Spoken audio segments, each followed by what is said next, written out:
though. Oh yeah, I remember. Yeah, they were. Yeah, they were actually. Yeah. Yeah. But, they haven't confirmed everything yet. There's still a lot they haven't shown to us. Looking at the gameplay footage at E3, it does look like they've made melee combat a lot more exciting because in Oblivion it was just swing, put up your shield, swing, put up your shield, go back a little, put up your shield, swing, they're dead. But with stuff like magic, you had like 100 different spells, you had different Well, armor to enchant, and all of to that be kind of honest, stuff. being a mage, because that's the only one I ever play, I had this. Well, in Oblivion, you had the Archmage's Tower, which you got if Yeah. you completed the mage quest line, and you had this little stand where you can make your own spell, and if you've got enough money, then you can make this one which kills them instantly, even bosses, which I did use. I'm not gonna say I didn't. I did use it, but hopefully they'll fix that as well because that is the most overpowered thing in the whole game. And like I said, one hit kills on bosses isn't exactly amazing. I'll tell you what I did like the touch at the end of the Oblivion gate. You got the special stones. What are they called again? Sigil stones. Sigil stones. And you could get the ones with different effects that you could apply to swords or armor or bows. And I would get like a dwarven chest plate, and I would put one of them on. It would be like walk on water, and I thought that'd be really cool. And you could give a special name to your chest plate. And what I've heard, there is a lot of customization in Skyrim, so hopefully you'll be able to do that and more. Really, Yeah, that you was think quite that? a nice part of it actually. I did quite like getting the sigil stones. Although getting them was really annoying, going through that whole Oblivion gate, that was really annoying. It took ages just to get that one thing, and What sometimes it was really bad anyway.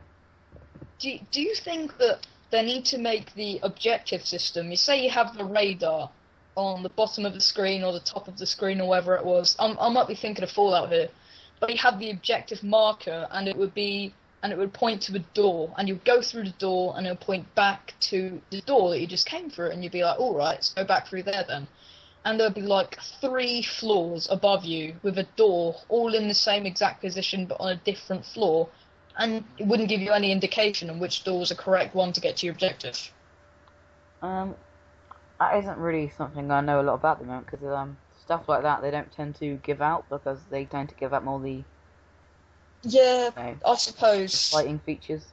And the positioning of where the Oblivion Gate is first when you go into the plains of Oblivion. I mean, Jesus Christ. You start at the back of the tower and you need to loop all the way around to the front of it, and that alone takes you about 5 or 10 minutes. Yeah. Oh, I can't stand Oblivion. I only closed about 3 gates, and those were mandatory to close. I never even got to the time trial Oblivion Gate. That's how much I hated the Oblivion Gates. I closed about 20, maybe 40. I think there's only 16 in the game, you know? No, there is a lot more Oh, random ones. I don't know where I'm getting these. It's been a long time since I played Oblivion, but I'm a good fan. When was Oblivion released again? 2006, I think. 2006. So I'll check. the PlayStation 3 was released in 2006, wasn't it? Yeah, I think it was released at the same time. Hmm. I'll check. Um, yes, 2006. 2006. Good game for its time. It was. The graphics were very, very good for 2006. PS3 just came out, Yeah. so yeah, I'm quite happy. That's very good. Oblivion was a very, very good game. That's it. Better than Fallout 3. Screw you. No, Fallout 3 and Fallout New Vegas, they take the cake. I'm not Shut one up. for weaponry, and I I got a don't question for you then. put it this way. I don't like spells, but I like swords. I like guns, but I don't like bloody rebar clubs or whatever they put in the game. So yeah, and I like Fallout New Vegas quests. They tend to be a lot more varied. When quests in the Elder Scrolls series, it tends to be take this castle, give it to this guy. Oh no, you've given me the wrong castle. It's supposed to go to this guy across the other side of the map. Alright. Yeah, but I got a question for you then, since you like Fallout so much. Yep. So yeah, question: Fallout 3 or Skyrim? Well, I can't really judge because Skyrim's not out yet. It looks like a good game, but from what I've seen, I would say Skyrim. Good, good. And same with Fallout New Vegas, or not? Oh, Same. well, again, I can't really judge because Skyrim isn't out yet. I can't see all of its features. But yeah, from the looks of it, I'd say Skyrim. Good, good. I'm happy with that. The quests in Skyrim, do you think they'd be like in Oblivion, where half of, I wouldn't say half, I'm a bit biased with this, but the quests in the Fallout series, they're a lot more dynamic. They involve lots more physical things to do. When some of the quests in Oblivion, they're like, oh, how do I put this? It's like, give this parcel to him. Oh no, wrong guy. I've got to give it to the other guy across the other side of the map. It just makes me laugh. I'm actually going to disagree with you there. I think the Fallout ones are really what's it called? Drawn out or whatever, just really stretched out. Drawn out, yeah. Yeah, and overly complicated. And Elder Scrolls ones are quite fluid, I suppose. So yeah, I'm going to disagree with you on that one completely. That's why I don't play Fallout. I find the quests really annoying. Well, Fallout and Oblivion both have one thing in common. And what's that? And that is that Fallout 3 has a mandatory underground system, which is completely bullshit to get around, and Oblivion has the Oblivion Gates, which are also completely bullshit and mandatory. Yeah, so I can agree with you there. Yeah, they're both kind of puzzles, annoying puzzles with inconsistent enemies, which gradually piss you off even more. Yeah. Yeah. Yeah, so on to that Fallout 3 thing. Oh god. In Fallout 3, you had Yeah. that where when you leveled up, you got to choose what classes you had. Oh yeah, perk, yeah. Yeah, that is in Skyrim. Oh wow, that's good. Yeah, so you get to choose different stuff like that. Do you know how many levels there'll be in Skyrim? Because in Oblivion it was 52, I think, was the cap. Yeah, 52 is just insane. I got to 24, but I never got any higher. Not level 12. But, My Nord, I did not know what I was doing. Oh, here's another thing I want to cap off on. I think Oblivion gave quite a slow start. It kind of didn't help out the new people to the series enough. It didn't give you quite enough free items. I think the tutorial talked to you like you're an infant a bit too much. It's like, you found a bow and arrow. Wow! Try to hit that bucket near the well over there. That'll be a good target. But oh my god, I can agree with you on that one. That was a bit stupid. And it when you got out of the sewers, you got put into it straight away. I mean, we were talking about that yesterday. You weren't given a clue on where to go. But in games like Fallout 3 and Fallout New Vegas, you would awake in a character-friendly environment, and they'd give you tips and clues onto where to go, and they'd actually give you tutorials on. Well, I suppose it does this in Oblivion, but it does it better in Fallout. It would give you a more user-friendly. How do I put this? User-friendly tutorial on how to use the items in the game. Because in Oblivion it just goes, oh, to use the arrow, just like aim it, shoot it, L1, R1, all that good stuff. But in Fallout it would be like, oh, for better accuracy, crouch and try to get that bottle over there, and try and go into the real thing, and just put it that way. Yeah, I can agree with you on that. It's just too long. I did find Fallout a lot easier to get used to, but I think the problem with Fallout is when you are put outside, it's definitely better than Oblivion, but it did still take me a while to find Megaton, however you say it. Yeah. And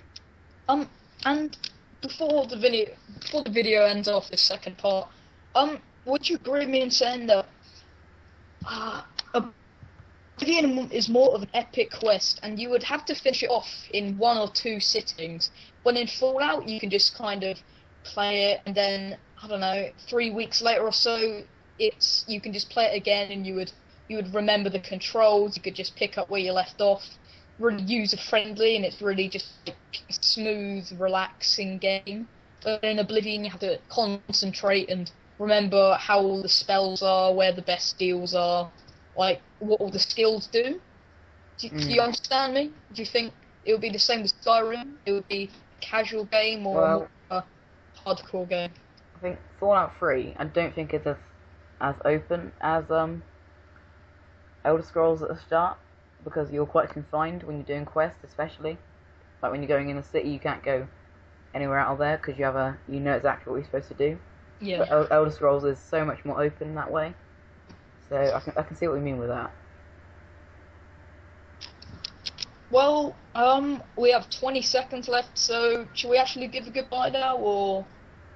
No, still got about 4 minutes. 4 minutes? It says 29 minutes on my timer.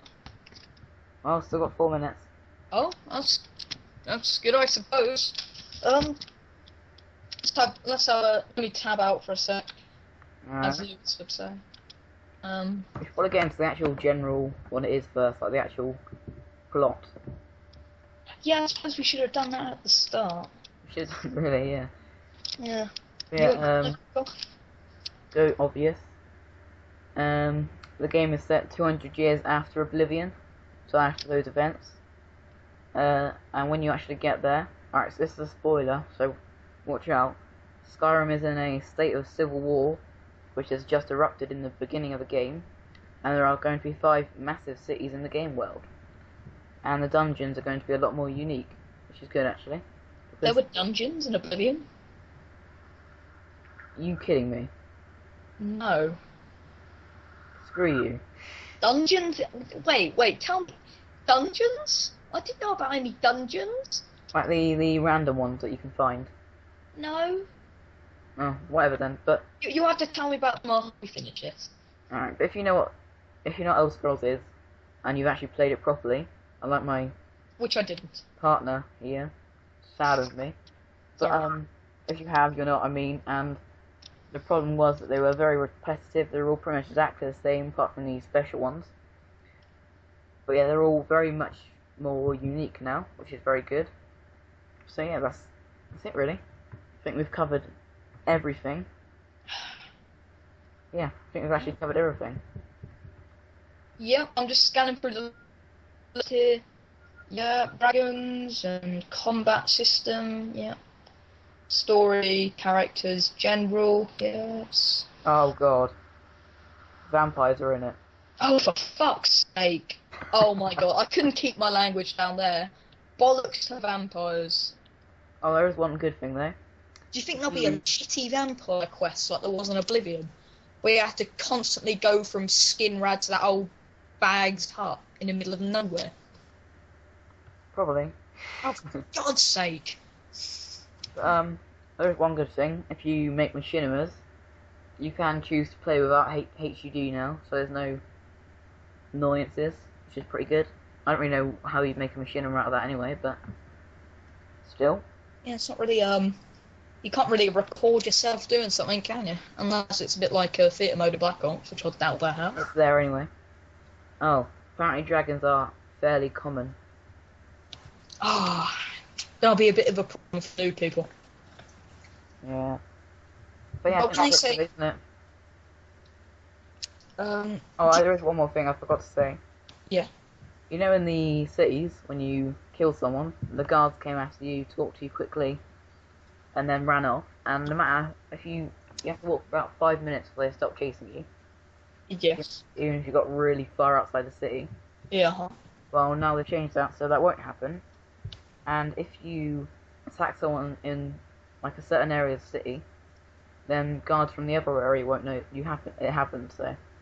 Oh, that's clever, because I killed a guard in Imperial City, and somehow word got across to Bruma in half a second that I did that. So I had a bounty of 2,000 gold on my head wherever I went. Yeah. Now we have actually run out of time. Oh, okay.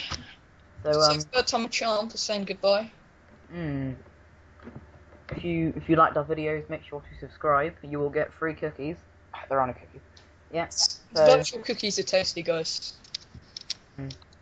So yeah, that's going now, and I will see you next time. Well, we'll see you, lads. Bye.